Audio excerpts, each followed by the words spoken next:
mafanikio yoyote yale ya mwanadamu hapa chini ya jua yanahitaji kibali machoni pa Mungu, mbele za Mungu, na kibali machoni pa watu wanaotuzunguka. Ndipo tunaweza kufanikiwa kwenye kila eneo la maisha yetu. Tukitaka kufanikiwa kiuchumi, kwenye fedha, biashara, uwekezaji, kampuni, tukitaka kufanikiwa katika eneo la utumishi na kazi ya huduma, au sehemu yoyote ile ya maisha inayohitaji mafanikio, maongezeko, tunahitaji kibali cha Mungu na kibali cha nani? Cha wanadamu. Mithali sura ya 3 mstari wa 3 na 4 anasema, rehema na kweli zisifarakane, zisiondoke juu yako, ndani yako, ili tuweze kupata kibali na akili iliyo njema, iliyo nzuri. Kibali mbele za Mungu na kibali mbele za watu. Yesu Kristo tunataka tumwangalie kama ni role model wetu, kama kielelezo. Luka 2 mstari wa 52 anasema Yesu Kristo wakati anakuwa, alikuwa akiongezeka katika kimo, akiongezeka katika hekima, akimpendeza Mungu na akipendeza nani? Wanadamu. Kwa hiyo kukua kwetu au kuishi kwetu lazima tumpendeze Mungu aliyetuumba na tuwapendeze wanadamu wanaotuzunguka. Ndio utaratibu wa kimungu unapaswa kuendelea kwenye maisha yetu. Mathayo sura ya 3 mstari wa 17, baada mbingu kufunguka, Mungu anamtambulisha Yesu Kristo kwamba huyu, msikilizeni. Mungu anamtambulisha Yesu Kristo kwamba nature, surrounding, mazingira na watu walioko hapa chini ya jua wamsikilize Yesu Kristo. Yesu Kristo alitambulishwa mara ngapi? Mara 2. Sehemu ya kwanza ni sehemu katika jiografia ya Israeli, sehemu ya chini kabisa, ikionyesha hali ya unyenyekevu. Alikubali kubatizwa na Yohana Mbatizaji. Katika hali ya unyenyekevu, Mungu akajifunua, akamtambulisha akisema, msikilizeni huyu. Sehemu ya pili aliyotambulishwa ni kwenye Mathayo sura ya 17 mstari wa 3 hadi 5, sehemu ya mlima wa juu, sehemu katika jiografia ya Israeli, sehemu ya kuinuka juu kuliko sehemu nyingine. Alipotokea Musa na Elia, alafu akakaa katika ile maono, akawaambia wanafunzi Mungu na Petro, Yohana na Yakobo, msikilizeni huyu. Aitambulishwa mara ngapi? Mara 2. Tunahitaji utambulisho wa kimungu, yaani ulimwengu wetu wa roho, Mungu atutambulishe ili tuweze kuona mpenyo mbele za watu na kunekelea. Utumishi unaofanya, biashara, kule kile tunachofanya, tunahitaji utambulisho wa Mungu. Kupata kibali machoni pa Mungu na kibali machoni pa wanadamu, nikasema ni sawasawa na kuna mipaka huwezi kupita, mipaka ya kimkoa au mipaka ya kinchi, pasipokuwa na vibali mbalimbali. Ndani ya Tanzania wanaangalia vitambulisho vya NIDA, si ndio? Vya taifa. Hawezi kupata mkopo au kuingia kufanya jambo fulani la kiserikali, la kijamii, la kitaasisi bila kuwa na mtambulisho, vibali vya fulani. Kuvuka mipaka unahitaji passport. Bwana Yesu asifiwe sana. Ili kuweza kukubalika, mambo yaweze kwenda. Ndivyo ilivyo katika ulimwengu wa roho. Tunahitaji uthibitisho. Nehemia sura ya 2 mstari wa 8, tunaona mkono wa Mungu ulikuwa juu ya Nehemia. Mungu akampa Nehemia kibali mbele ya mfalme, kibali cha kujenga upya. Aliandikiwa barua na akapewa ruhusa ya kujenga. Mfalme alimruhusu Nehemia aweze kujenga. Aliandika barua, akampa gawani. Kuna ofisi za kiserikali, ofisi binafsi ambazo kuna mambo yaweza yakaenda kwenye maisha yetu. Mungu akiwa pamoja na sisi ataruhusu hawa watu walioko mbele yetu watuandikie barua, watupe ruhusa kama Nehemia alivyoandikiwa akapata kibali. Ila ni Mungu alimwezesha kupata hicho kibali. Bwana Yesu asifiwe sana. Danieli sura ya 1 mstari wa 9 anasema, basi Mungu alimjalia Danieli kupata kibali na huruma machoni pa huyo mkuu wa matowashi. Mungu alimjalia Danieli kupata nini? Kibali na huruma, ile hali ya kuhurumiwa, ile hali ya kujaliwa. Kuna mambo yaweza kaenda hapo chini ya jua, mpaka Mungu aruhusu hiyo huruma yake na kibali machoni pa watu.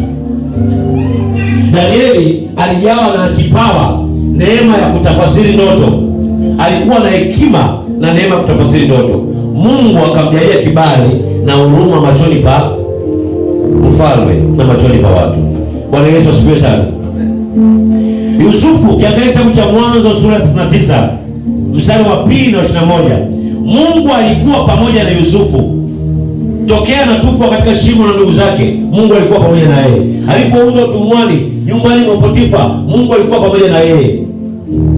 Akiwa Misri, akiwa gerezani, na hatimaye akiwa mikononi mwa Farao, Mungu alimpa kibali. Mwanzo hiyo 39 mstari wa 4 na 41, na Mwanzo sura ya 41 mstari wa 38 na 40 inazungumza namna gani Yusufu alipopata kibali machoni pa Mungu, kwa kuwa Mungu alikuwa pamoja na yeye, na machoni pa watu. Kila alipokuwa kikanyaga alikuwa anakiona kibali cha Mungu. Mungu alikuwa anamwezesha. Bwana Yesu asifiwe sana. Kuna mtu anaitwa Musa, kutoka sura ya 33 mstari wa 17, anasema Musa aliambiwa na Mungu, umeona au umepata kibali machoni pangu. Mungu alimwambia, umepata kibali wapi? Machoni pangu. Mungu alimridhia. Kupata kibali ni kuridhiwa, kufunguliwa, ili hali ya maachilio mtu anayeipata kwenye maisha yake. Kutoka sura ya 14 mstari wa 31 anasema Musa alipata kibali kwa wana wa Israeli kama kiongozi.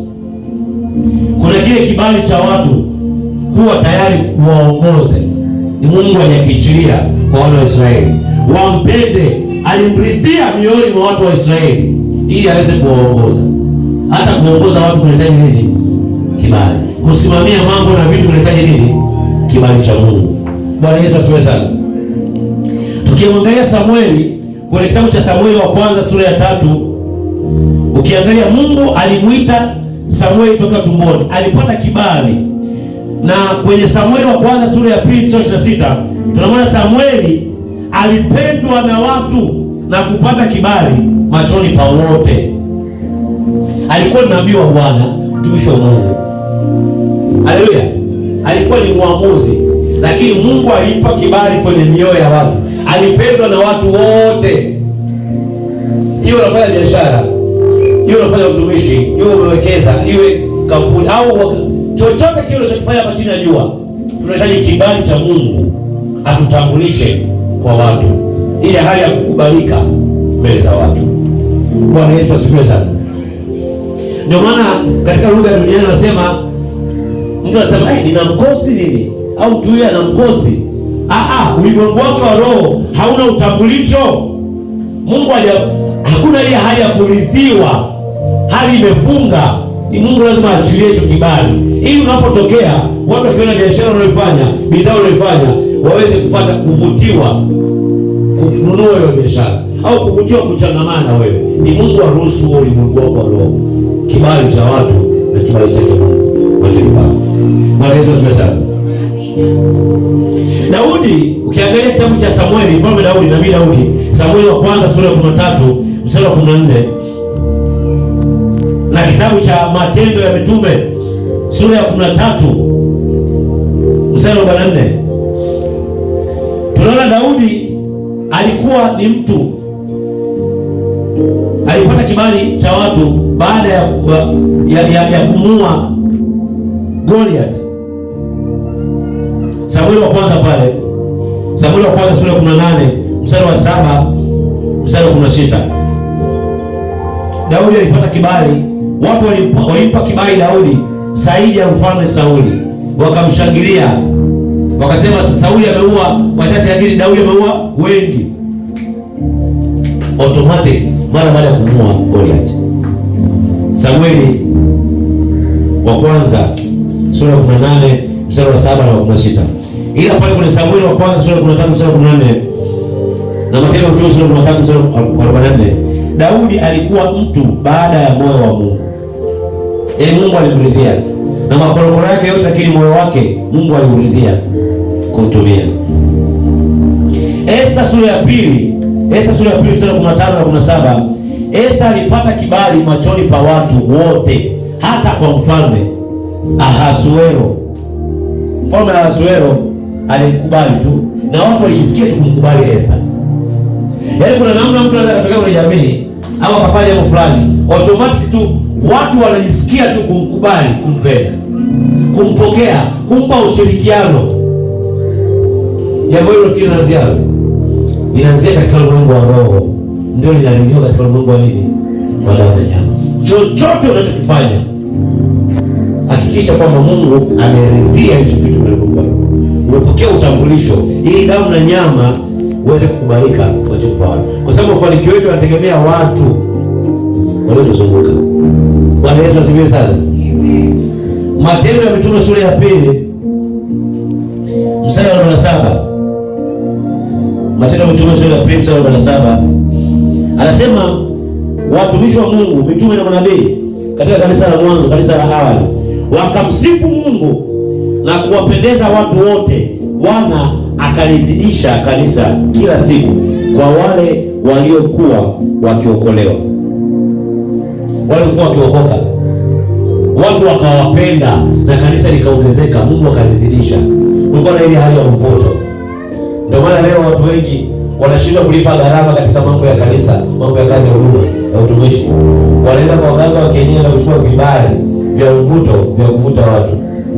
Watu wanataka shortcut, hawataki kulipa gharama, hawataki kusubiria wakati wa Mungu wa kukubalika katika kazi ya huduma na utumishi. Wanataka mambo ya haraka haraka. Sio tu kwa kufanya biashara, siku hizi mpaka kwenye kazi ya huduma, kazi ya kanisa watu wanaenda kuoga.